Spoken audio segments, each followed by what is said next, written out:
진주성을 비워라. 일본군은 진주성 2차 전투를 치밀하게 준비하고 있었다. 일본군은 진주성이 그들의 배후를 집요하게 괴롭히던 의령의 본거지라고 여겼다. 지난 1차 전투에서도 의령의 본거지를 치고 서울을 지나 명까지 진격하는데 후방의 안전을 꾀하기 위해 진주성을 무너뜨리려 했던 것이다. 2차 전투를 앞두고 오히려 일본은 진주성에 더 많은 조선의 장수와 의령들이 모이기를 바랐을 것이다. 자신들의 배후를 괴롭히던 조선군과 의령을 한데 몰아놓고 승부를 내겠다는 속셈이다. 진주성 2차 전투에 나선 일본군의 병력은 무려 10만에 달했다. 가토 기요마사 등이 이끄는 육군 외에 도도 다카도라 등의 수군도 가독도까지 들어왔다. 이른바 수륙 합동작전이었다. 진주성 하나를 점령하기 위해 조선에 주둔한 전 병력을 동원한 것이다. 이런 대군이 성이 비어있기만 한다면 다시 부산으로 회군하겠다는 논리는 선뜻 납득하기 어려운 일이었다. 강화협상과 달리 배후에서 이런 대전을 준비하고 있었던 일본군. 이들의 속셈과 달리 두 번째 진주성 전투가 조선군의 승리로 돌아갔거나 우세한 결과를 가져왔더라면 일본군의 조선 침략은 1593년 진주성에서 끝났을지도 모를 일이었다.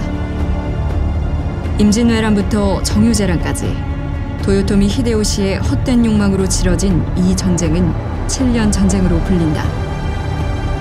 전쟁 초기에 일본의 의도대로 명군의 방관 속에 치러진 진주성 2차 전투는 전쟁의 긴 악몽을 끊지 못한 안타까운 패전이었다.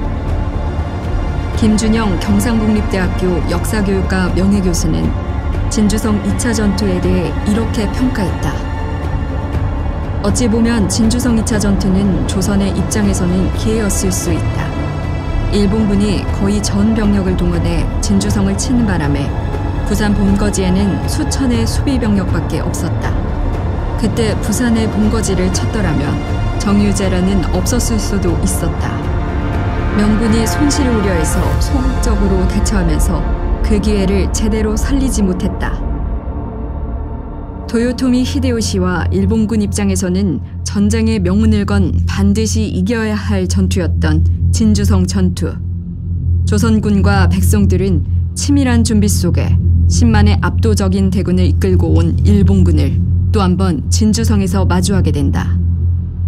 2차전을 앞둔 진주성 전쟁 지휘소인 촉성루에 김시민 목사는 없었다. 1차 전투 당시 사망한 김시민의 뒤를 이어 서예원이 진주 목사에 올랐다. 당시 서예원 휘하의 본주군은 대략 2,400명을 넘는 수준이었다고 한다. 여기에 인근에서 성을 방어하기 위해 들어온 의령과 관군들이 합세했다. 이때의 기록은 난중잠록에서 확인할 수 있다. 계사년 5월 24일 진주성의 경보가 날로 급함으로 장의사 김천일, 오병사 최경회, 충정병사 황진과 여러 의령들이 함안으로부터 진주로 들어와서 목사 서예원과 더불어 진주성을 지킬 준비를 했다는 기록이다. 가장 먼저 진주성에 입성한 의령장 김천일이 조정에 올린 보고서를 보면 전투에 임박해 조선군들이 속속 진주성으로 모여들고 있음을 알 수 있다. 하지만 그 수는 많지 않았다. 선조실록에는 김천일의 보고가 남아있다. 신은 금월 14일에 진주 성중에 도착하였습니다. 목사 서예원은 명군 대접차 나가 있다가 초저녁에 들어왔습니다. 15일 전라병사 성거의, 조방장 이계정, 충청병사 황진, 경상우병사 최경회, 복수의장 고종우 등이 연이어 도착했습니다. 다음 날 전라순찰사 권율이 전라병사에게 전령하여 모두 나오도록 하였습니다. 신이 최경회, 황진 등과 함께 남은 군사를 규합하였으나 모두 3천여 명에 지나지 않습니다. 성은 강활한데 군졸은 이와 같으니 방어하기 쉽지 않습니다. 진주는 실로 전라의 보장인데 순찰사 이하 산흥으로 옮겨갔으니 더욱 염려스럽습니다. 이 보고를 자세히 뜯어보면 당시 전투를 앞둔 진주성의 전투 준비가 제대로 되지 않았음을 짐작할 수 있다.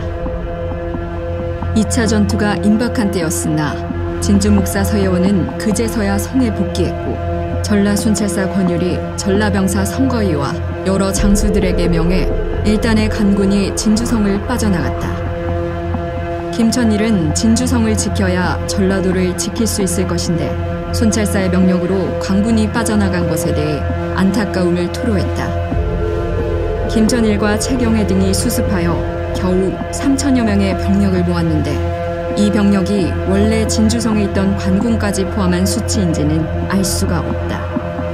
하지만 병력의 수가 턱없이 부족했다는 점은 여러 정황상 추정할 수 있다. 선조실록을 보면 2차 진주성 전투를 앞둔 당시 외부에서 성 안으로 들어온 의병과 군사의 수가 기록되어 있다. 김천일이 300명을 이끌었고 황진이 700명, 최경회가 500명, 고종우가 400명, 장윤과 이잠이 각각 300명을 이끌고 왔다. 민여운의 200, 이계련의 100명 의병도 성으로 들어와 모두 2,800명 정도였다.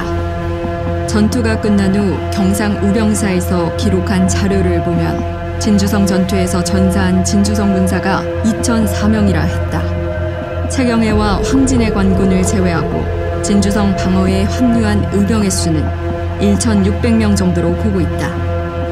이런 기록들을 바탕으로 여러 전문가들은 2차 전투 당시 진주성의 병력을 관군과 의병을 합쳐 대략 6,000명에서 7,000명 선으로 추정하고 있다. 구체적으로 병력의 규모를 기록한 문헌이 전해 내려오지 않지만 진주성의 관군과 뒤에 입성한 의병 부대들을 모두 포함해도 1만 명을 넘기기는 어려웠을 것이라는 견해가 많다. 수적인 열세도 문제였지만 지휘체계도 문제였다. 당시 진주성의 군사들은 김천일을 비롯한 호남의 의병, 충청도, 경상도의 관군과 의병들이 뒤섞여 있었다. 이들은 실질적으로 관군의 통일된 지휘를 받아야 했지만 권율과 선거이 등은 이때 진주성을 빠져나갔다. 김시민이 경상 우병사 유승인의 입성을 막으면서까지 지켰던 단일한 지휘체계가 2차 전투에서는 세워지지 않은 상태였다. 이런 상황에서 시시각각 적군이 다가오고 있었다. 일본군의 주력 부대가 참여하지 않았던 1차 전투와 달리 2차 전투는 거의 전 병력이나 다름없는 10만 명에 달하는 대규모 공세였다. 도요토미 히데요시의 명령은 확실했다. 일본군 군사가 많이 죽어도 진주와 전라도를 반드시 격파하고 돌아와야 한다.